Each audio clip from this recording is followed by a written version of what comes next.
Jim is yes, absolutely. I've said publicly that I support will co-sponsor the fair tax when I get to Washington.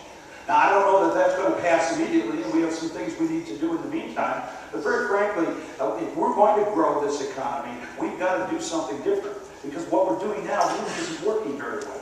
So yes, I would support the elimination of the IRS. And when you adopt the fair tax, you don't need an IRS. Now, the problem, of course, is you can't have a fair tax or a VAT tax when you've also got an income tax. This is my great concern, that these things pile one on top of the other. In the meantime, what I think that we need to do immediately is make permanent the tax cuts that were passed in 2001 and 2003 by people like Congressman Joe Nolan. But that's not happening under Gary Peters and Nancy Pelosi. On January 1st of 2011, we're going to see capital gains skyrocket, and we're going to see estate taxes go from 0 up to 55%. That's what we have to do first. And a 30-second rebuttal from Judge Good. Well, I'd like to hear about the fair tax.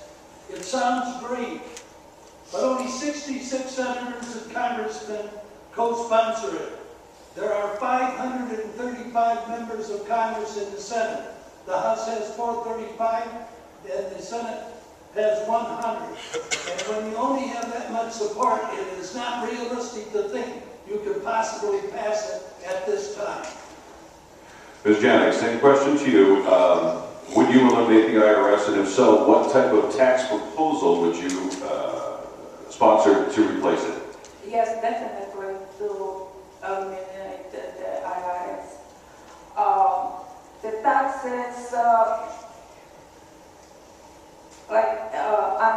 taxes on imports, importing the products over here, like taxes there, but not income taxes.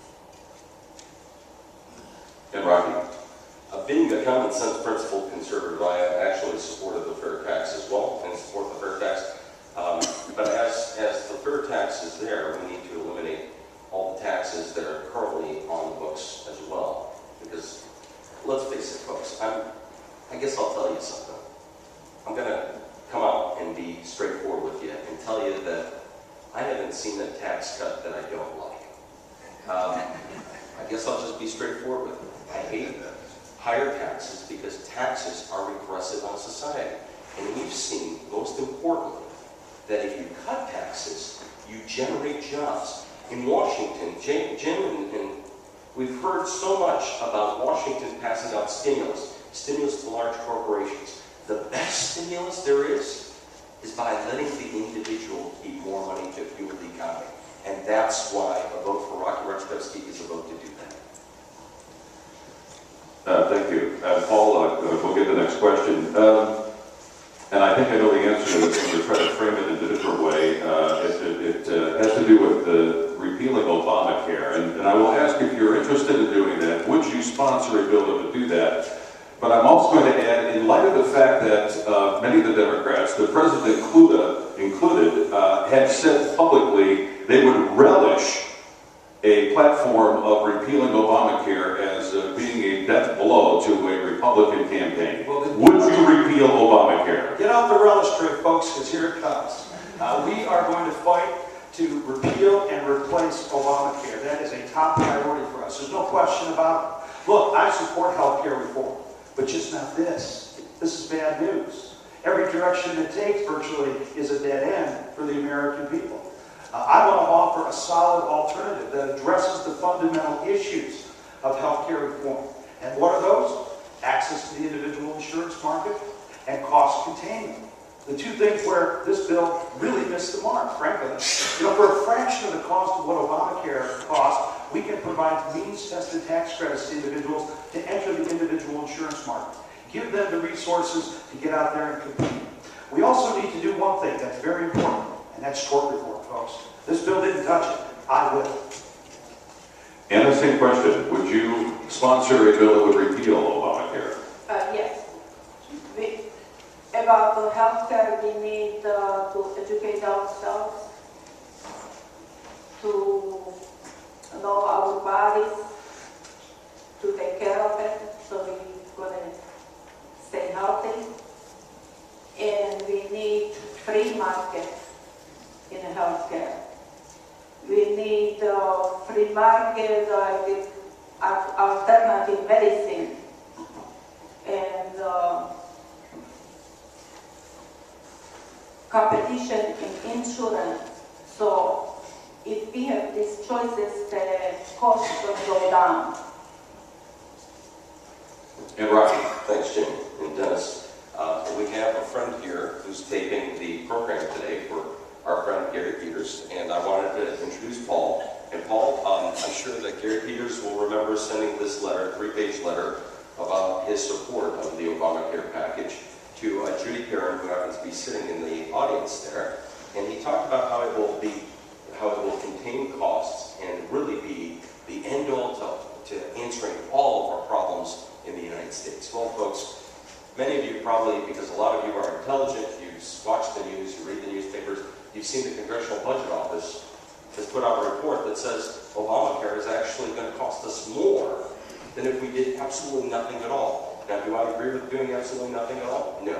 But do I believe that we should repeal, replace, defund, or support the Attorney General case in Florida? Absolutely. What we need to do is reform, and competition amongst states is one of the most important keys that Obamacare didn't address.